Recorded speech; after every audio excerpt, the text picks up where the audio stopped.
तोहरा बिना खाना पीना और लगे गोरी की बेकार हो। एगो हमर दिल हमर जान होई तीनों तोहार हो। एगो हमर दिल हमर जान होई तीनों तोहार हो। एगो हमर जान होई तीनों तोहरा बिना खाना पीना तोहरा बिना खाना पीना लगे गोरी की बेकार हो। एगो हमर दिल हमर जान होई तीनों तोहार हो। एगो हमर दिल हमर जान होई तीनों तोहार हो।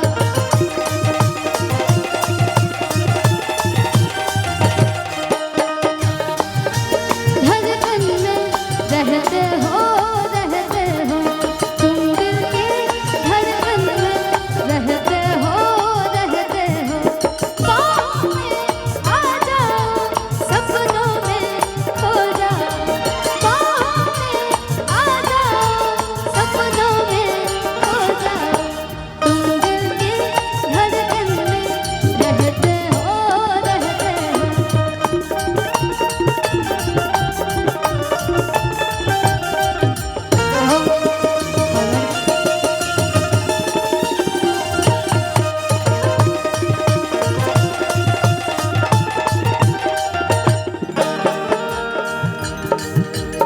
ये गाना में बड़ी एगो प्यारा लाइन है। जब केहू से केहू के मोहब्बत हो जाला तो फिर ना बुझाला कि हम का करत है।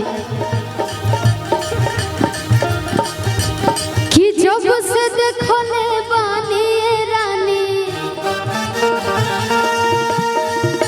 तोहर चढ़ल जवानी हो।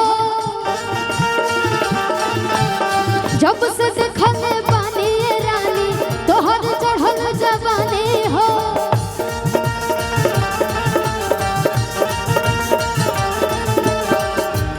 कि ठीक से ना हम खाना खाएं और ठीक से ना हम खाना खाएं ना पीले पानी हो।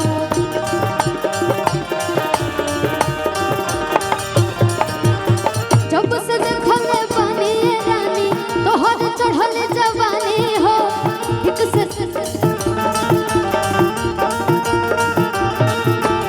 जब से देखले बानी ए रानी तोहर चढ़ल जवानी हो। आज ठीक से ना हम खाना खाई ना पीले पानी हो।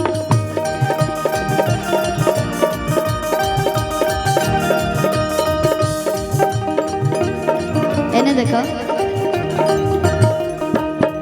दोनों बेरा तोहर फेरा दोनों बेरा तोहर फेरा करत दिल इंतजार हो। एगो हमर दिल हमर जान होई तीनों तोहार हो। एगो हमर गाना आइल रहे जौन कि आप लोग बहुत ज़्यादा प्यार आशीर्वाद दिल रही जा।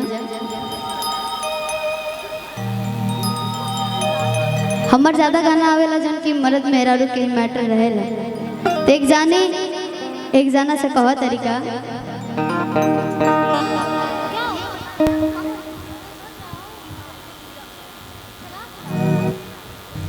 हेलो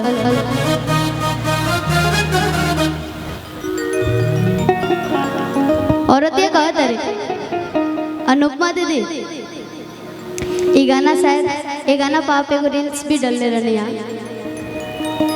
कि छन छन मारे लताना हो और घर कैसे रहे जनाना हो। कि तहरा नहीं मन तो सखिए के बाटे और सुघर मिलल मर्दाना हो। कि जाड़ा में दर्द वाला सरद हवा राजा जी अरे उठ जाए लहर ऐसा अरे हरद हवा राजा जी तू मदद नाही माथा के दर्द हवा राजा जी। ये गाना के आप सब बहुत प्यार और आशीर्वाद देने जाए, लेकिन माहौल के देखते हुए हम एगो गीत गाए। ऐसे तो हर प्रकार के आदमी गीत गावेला, लेकिन एगो पत्नी के जब मान ली कि कोई से प्यार हो गई बाटे और वो इंसान से ही आपके शादी हो गई बा, तब ओकर खुशी अलग रहेला। औरत ये कहा तरीका ये जो तनी बैठ जाए के आइल बनी जाए जा, रात भर गायन जब बजाएं जो बाद सब लोग अपना अपना घरे चल जाए, ठीक बा। लेकिन एजा के लोग के नजर पर जे गड़ल बा, मतलब जे सुंदर लागल बा, जेकर अदा सुंदर लगा था, उ लोग राती में भी याद करी, दिन में भी याद करी, यार हो आइल रहे ना, बड़ी अच्छा लागत रहे। ऐसा होखेला, कहीं भी गइला वैसा जरूर होखेला। तो आपके देख के एगो गाना हमरा गाए का मन करता। खीनन छुरी से कटारी हो गई, आज रूप के दुनिया पुजारी हो गई, कि जब केहू के नजरिया में और केहुआ के बस जाला, तो बुझी हो कि प्रेम के बीमारी हो गई।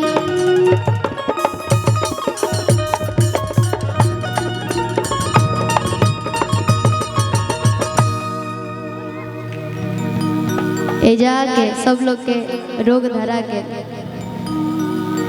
कि तोहरा बिना खाना पीना। अच्छा जो हिट गाना में तो सभी सुन ले बाटे, लेकिन मंच के लायक गाना होके के चाहिए तो तनी अच्छा लगेगा ना। हाँ